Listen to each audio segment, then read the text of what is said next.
Hey everyone, and welcome back to the channel, or welcome to the channel if you're a brand new subscriber or a brand new viewer. My name is Kyle. It's been a while since I have sat in front of the camera and really talked about anything with you guys. There's been a lot that's been going on in my life personally and professionally, but I thought it would be best to talk about a very special movie for the holiday season, Die Hard, which I got to see in theaters for its very special 2023 re-release. This was a movie I was excited to finally get to see on the big screen, but definitely after seeing it, I felt like I should sit down and talk about it. Now, I have reviewed Die Hard on this channel.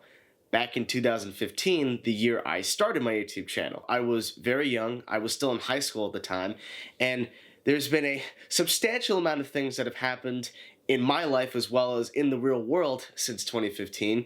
But one thing is for certain, the people showed up for this movie. It made over $1 million over its first 5 days of its re-release. So I'm doing something I actually have never done on this channel before, and that is a re-review of sorts, because I wanted to do something a little bit different here. Now, of course, we all know the plot. We all know that the action in the movie is spectacular, but I wanted to focus on a different angle of Die Hard, something that I don't think is really talked about as much, and that is the terrific character development and the awesome character beats. To give better context, when I was in college, I was in a class where we talked about and analyzed scripts. We tried to figure out why the movies we love are the movies that we love.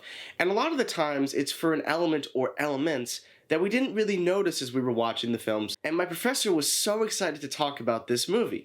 And of course, I had seen it, and pretty much everybody else in my class had seen it, and we all reviewed it as a great action movie. But his goal was to instill in us that it was more than just a great action movie, but a great film in general, and it was all about talking about the first 15 minutes and why they work so efficiently. It starts literally in the first shot of the movie as the plane is landing in Los Angeles, and we get introduced to John McClane, played by Bruce Willis, and the very first thing we learn about this man is not a strength, but a weakness. He's afraid of flying, terrified even, and the guy sitting next to him tries to give him a little bit of a prescription for how to deal with it, to make fists with your toes. And he looks at the guy like, what the hell is this man saying to me? That doesn't make any sense. How could that possibly work?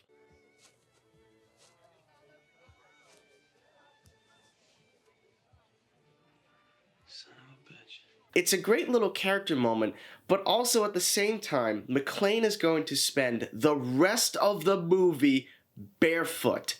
So this was a very interesting preparation for it. It's proof that he's very observant. And of course we have a great pre-9/11 moment where he's got his gun strapped to him and he just goes, yeah, I'm a cop, I've been doing this for 11 years. He goes and he picks up a big stuffed bear, and you're thinking, okay, he's definitely got a kid or kids of some kind. And as he's about to walk out of the plane, he runs into the flight attendant and he's kind of staring her down a little bit. It's interesting because right beforehand we have an insert shot of John McClane's left hand, which has a wedding ring on it. So you're thinking, okay, there's probably some issues going on with his wife, and hey, you know, you gotta always have options, right? All of that information is conveyed in just 90 seconds. It's before the title slides onto the screen so eloquently. We learn all that information about this man. And of course, smoking in an airport. In the next scene, we cut to the Nakatomi Tower, and this is where we get introduced to his wife, Holly Gennaro, played by actress Bonnie Bedelia. She's fantastic in the movie, by the way. I don't think she ever gets enough credit for her performance, but she really is great at holding things together and being as calm as humanly possible throughout all the dangerous situations that happens. But what's really interesting is everyone is out there partying, and she comes up in the elevator with all this paperwork. She definitely is a bit of a workaholic. However, it's very clear that she was able to get this job on her own terms, if that meant sacrificing her married name. Now, while I believe most of the people working there knew that she was married, I don't think they knew that he was a cop. And that definitely makes the element of surprise for the hostages worth it, because there is somebody out there that's going to be fighting for them. But of course, we get introduced to the dickhead Ellis. I mean, that literally is how everyone in the world would describe this character. It definitely adds to the fact that he does not care. He will literally do a line of cocaine in her office while her husband just so happens to walk in. Heard a heck of a lot about you. Missed something. What I love is the absolutely fantastic camera work. And by the way, The director of photography behind this movie is Jan de Bont. He went on to shoot Lethal Weapon 3, and then he went on to be a director, making movies like Speed and one of my favorites, Twister. I don't care what anybody says, I love that movie. But I love the absolutely fantastic camera work, and just by seeing that family portrait, everything makes sense. McClane coming from a long distance, the wedding ring, the teddy bear. You understand that this couple is most certainly estranged, and this is definitely a chance for them to get to meet at the most festive time of the year. It makes perfect sense. It's great how these little moments come together, and of course, as they drive up to the Nakatomi Tower, we hear Run the DMC's Christmas in Hollis. I listen to it every year thanks to Die Hard. I love that song. But for me, the coolest thing rewatching this scene is the fact that in February of this year, I got to go to LA for the first time, and I got to see the Nakatomi Tower the last day I was in Los Angeles. I was with a buddy of mine who lives out there, and he promised to take me there, and it was so cool. Now, I didn't get to go inside of the building, but I definitely got to see the outside of it and take a couple pictures. California. Film is a visual medium, and while we definitely love having dialogue to help bridge the gaps between scenes, again, Die Hard does a great thing where it is all done through McClane's facial expressions and through the monitor when he tries to find his wife and discovers that she is using her maiden name of Gennaro. It's one of those great moments, and you can really feel his frustration and honestly anger. It's also a great visual representation of McClane being a fish out of water, something that definitely will be mentioned throughout this franchise.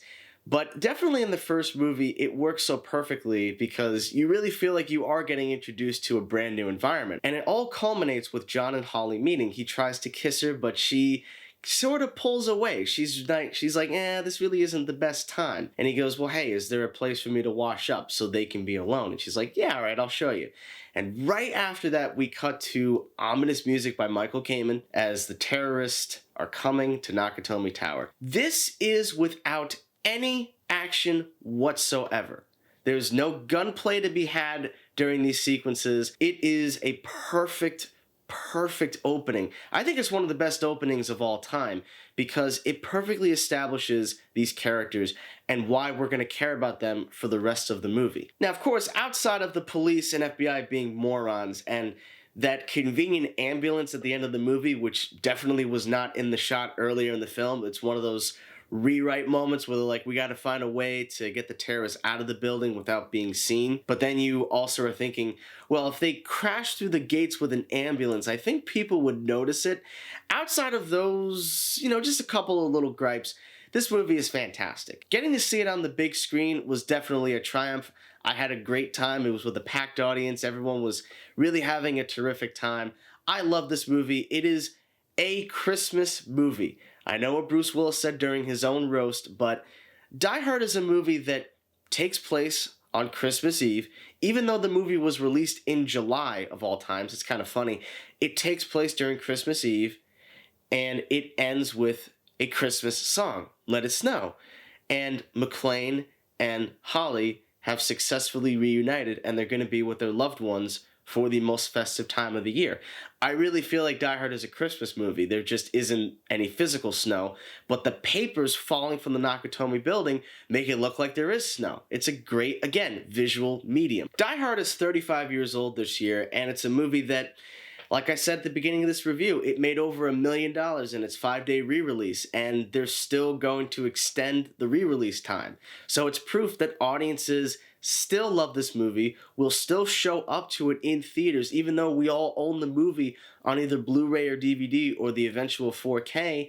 It's proof that this movie is long-lasting, and it will continue to be long-lasting. It might be one of those movies that'll stand the test of time. And if you made it to the end of this review, thank you all very much. I do hope that you've subscribed to the channel if you have not, and given this video a like if you've made it this far. The links to my social media pages will be in the description box below. You can also follow my business website, kjgpictures.com, to find out all the new updates regarding my latest short film. I'm definitely going to be making a special video detailing that. Thank you all so much as always for watching, and as always, stay tuned.